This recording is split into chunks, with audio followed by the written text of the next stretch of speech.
돈키호테는 누구나 어릴 적에 한 번쯤 읽은 소설입니다. 이 소설은 재치 있는 기적 돈키호테와 시골 농부 산초가 벌이는 모험 이야기입니다. 돈키호테 하면 풍차와 싸우는 기사의 모습이 연상되실 겁니다. 그래서 돈키호테는 우스꽝스럽고 남과 타협할 줄 모르는 사람으로 알기 쉬운데 꼭 그렇지만은 않습니다. 돈키호테는 그렇게 단순한 이야기가 아닙니다.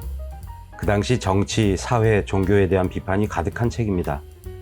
저는 돈키호테를 읽으면서 이 말을 몇 번씩 되뇌곤 했습니다. 견디기 힘든 절망의 시대를 살지라도 한 번뿐인 인생을 자유롭고 명예롭게 살아야 한다. 잘 아시다시피 돈키호테는 스페인 작가 세르반테스가 썼습니다. 그는 세계문학사에서 가장 기상천외하고 독보적인 캐릭터 돈키호테를 만들어냈습니다.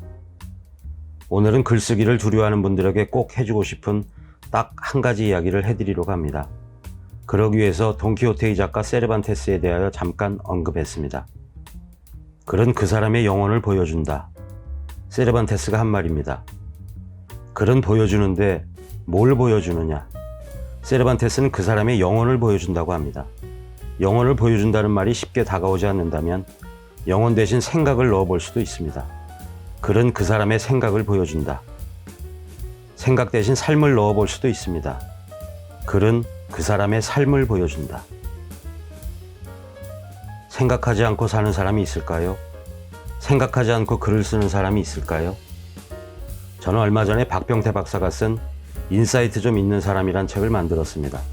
저자는 책에서 이렇게 썼습니다. 인간이 만든 모든 것은 생각에서 비롯되었다. 아무 생각 없이 운동장이나 조각품을 만들지 않는다. 아무 생각 없이 건물을 짓거나 기업을 설립하지도 않는다. 지구상에 존재하는 인공의 결과물은 모두 생각에서 나온 것이다. 박병태 박사는 인사이트 좀 있는 사람에서 동물은 인간처럼 창의적으로 생각하지 않는다고 했습니다. 동물은 다양한 생각을 펼쳐 기존에 있던 상식을 깨고 또 다른 상식을 만들지 못합니다.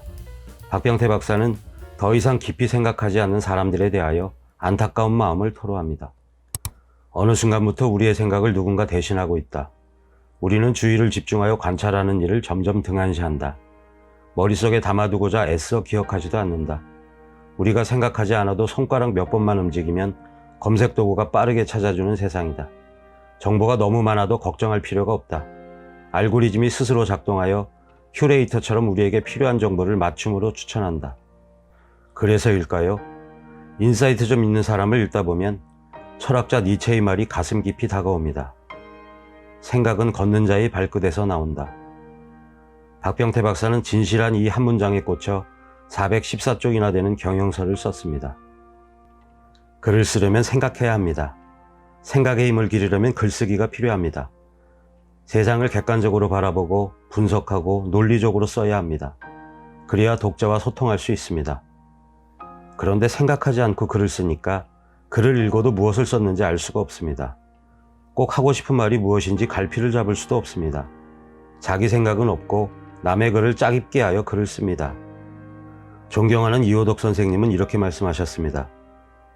나쁜 글이란 무엇을 썼는지 알 수 없는 글, 알 수는 있어도 재미가 없는 글, 누구나 다 알고 있는 것을 그대로만 쓴 글, 자기 생각은 없고 남의 생각이나 행동을 흉내낸 글, 마음에도 없는 것을 쓴 글, 꼭 하고 싶은 말이 무엇인지 갈피를 잡을 수 없도록 쓴 글, 읽어서 얻을 만한 내용이 없는 글, 곧 가치가 없는 글, 재주 있게 멋지게 썼구나 싶은데 마음에 느껴지는 것이 없는 글이다.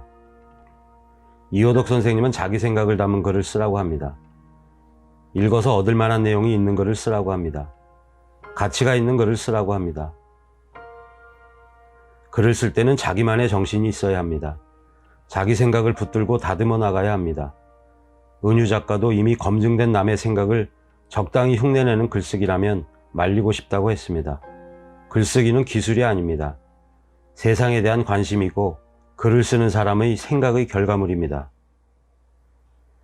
정여울은 헤세에서 위대한 작가들의 글쓰기 솜씨는 손끝에서 나오는 것이 아니라 세상을 바라보는 시선 자체에서 나온다고 했습니다. 문장을 요리조리 버무려서 듣기에 좋은 달콤한 말로 빚어내는 얕은 솜씨가 아니라 자기 자신을 단련하는 방법, 자신의 삶을 더 아름답게 만들려는 매일매일의 습관이 위대한 작가를 만들어낸다고 합니다. 여기서 매일매일의 습관을 저는 생각 습관이라고 말하고 싶습니다.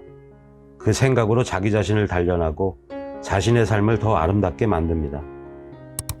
노인과 바다를 쓴 해밍웨이는 누구나 아실 겁니다. 해밍웨이가 젊은 시절 프랑스 파리에 거주하면서 경험한 이야기들을 모아놓은 회고록이 있습니다. 파리는 날마다 축제입니다. 이 책에는 이런 문장이 나옵니다. 내가 할 일은 진실한 문장을 딱 한 줄만 쓰는 거야.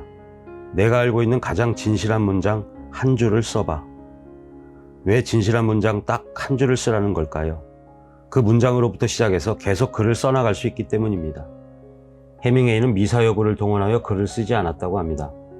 과장된 문장들을 다 지워버리고 간결하고 진솔하며 사실에 바탕을 둔 문장을 출발점으로 삼아 글을 썼다고 합니다. 그것이 엄격하고 유용한 자신만의 글쓰기 원칙이 되었다고 고백합니다. 진실한 문장 딱 한 줄. 문장은 진실해야 합니다. 딱 한 줄을 쓰더라도 진실해야 합니다. 그렇게 쓰려면 세르반테스가 말한 것처럼 자신의 영혼을 보여주어야 합니다. 자신의 삶을 보여주어야 합니다.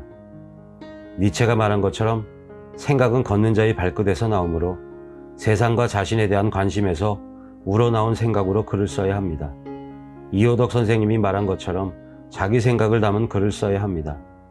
은유 작가가 말한 것처럼 자기 생각을 붙들고 다듬어 나가야 합니다. 그러면 해밍웨이가 말한 것처럼 진실한 문장 딱 한 줄을 쓸 수 있습니다. 그 문장으로부터 시작해서 계속 글을 써나갈 수 있습니다. 글쓰기가 어려운가요? 왜 글쓰기가 어려운가요? 글쓰기는 자기 생각을 표현하는 아주 자연스러운 행위입니다. 그런데 막상 글을 쓰려고 하면 머릿속이 하얘집니다. 이럴 때는 내 생각을 담은 진실한 문장 한 줄부터 써보시기 바랍니다. 문장에 자신의 생각을 제대로 담아서 진실한 문장 한 줄씩 써나간다면 글쓰기가 어렵게만 느껴지지는 않을 겁니다. 오늘 저는 글쓰기를 두려워하는 분들에게 꼭 해주고 싶은 딱 한 가지 이야기를 했습니다. 그것은 진실한 문장 한 줄을 쓰는 것입니다. 은유 작가가 쓰기의 말들에서 한 말을 소개하면서 오늘 영상을 마치겠습니다. 좋은 글을 쓰는 법을 모르겠을 땐 나쁜 글을 쓰지 않는 것도 방법이다. 오늘 영상 내용이 도움이 되셨다면 구독 버튼과 좋아요를 눌러주세요. 감사합니다.